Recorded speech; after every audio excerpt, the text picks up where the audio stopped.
Hello, AP World History students. Welcome back to my class. Hope you had a great weekend. I know I did.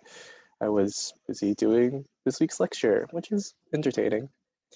Um, Anyways, so this week's lecture is going to build off on our last lecture, which was on the agricultural revolution and the Neolithic revolution.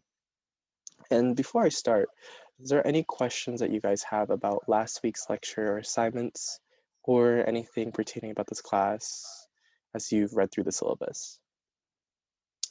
Um, I see that your hand is raised. Yeah. Is there any extra credit for this class? Well, I haven't thought of it. Maybe there will, maybe there won't, but we'll see about it in the near future. Maybe in the end of this month, but I'll figure it out. Anyways, without any other questions, I guess we could start on this week's lecture.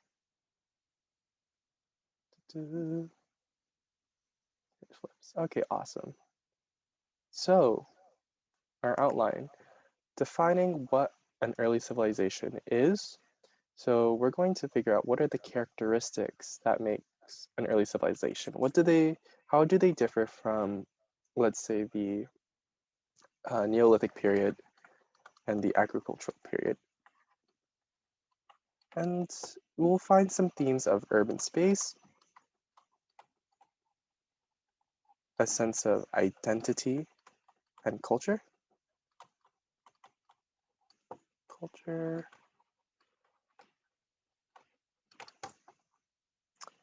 and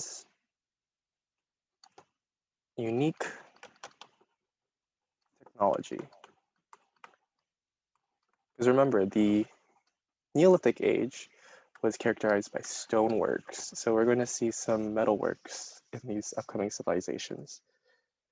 And a main question that you guys should have for the upcoming week is, what are the characteristics shared amongst early civilizations? So back again to the definition of early civilizations, and how do they differ? Now you might see this question pop up on your AP exam as a short response or a long response. So keep this in the back of your head as we explore these different civilizations and the commonalities that they have uh, amongst them and the differences, such as a unique cultural identity or a way of life that they have. And if you look at our civilizations, there's a unique pattern to see. Valley, valley, valley. And this goes back to our uh, earlier lecture about the agricultural revolution.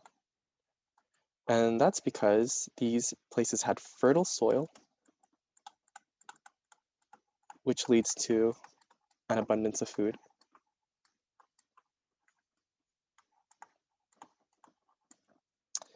And oh, by the way, if I erase anything that you wanted here and you need any more clarification, please come to me at the end of class and I'll fill it out. So, fertile soil and abundance of food, which leads to people settling down, and makes the urban spaces. Urban spaces is actually a really unique concept in archaeology, and there's a whole lecture on it when I was taking university about urban spaces, on what it's defined and the environment that affects it. And we get to see that here play here this we could get to see this here. We get to see this play, excuse me, in these early civilizations. So the first one we'll be looking at is Mesopotamia. Let's this Mesopotamia. It's Greek for land between rivers. And if we look at their location, they're between the Tigris and Euphrates River. And this makes the soil very fertile because a lot of flooding makes this land have a lot of nutrients, a lot of constant water. So with an abundance of food, they have the ability to settle down and build up their civilization.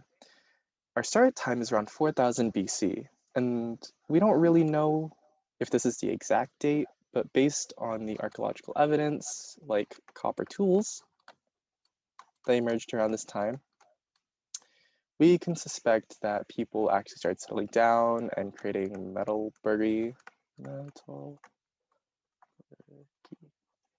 which is the ability to make metal tools, like heating them and processing them. So we're going to look first at the Sumerians. So the Sumerians had cuneiform, which is pressing down wedges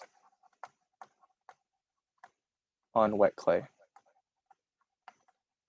which produce these symbols right here. Originally, these cuneiforms, these characters were from animals and grain and like pictographs. They looked like actual images, so pictographs.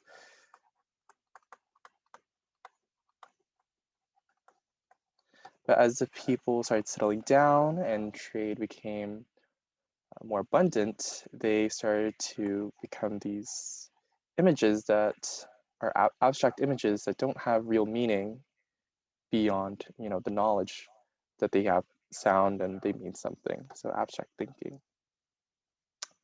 And they also have ziggurats. Ziggurats were these temples right here, built for gods.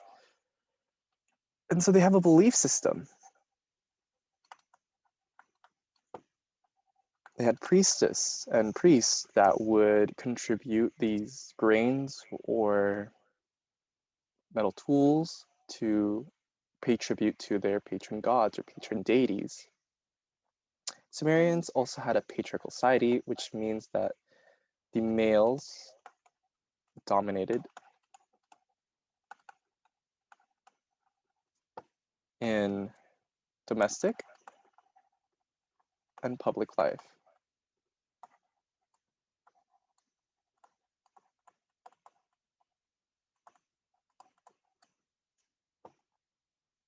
So, oh, looks like the class time's about up. So we'll continue this lecture on the Akkadians and Babylonians for tomorrow. And if you guys have any questions, stick around for the end of class. I'm guessing no one has questions, so I'll see you guys tomorrow.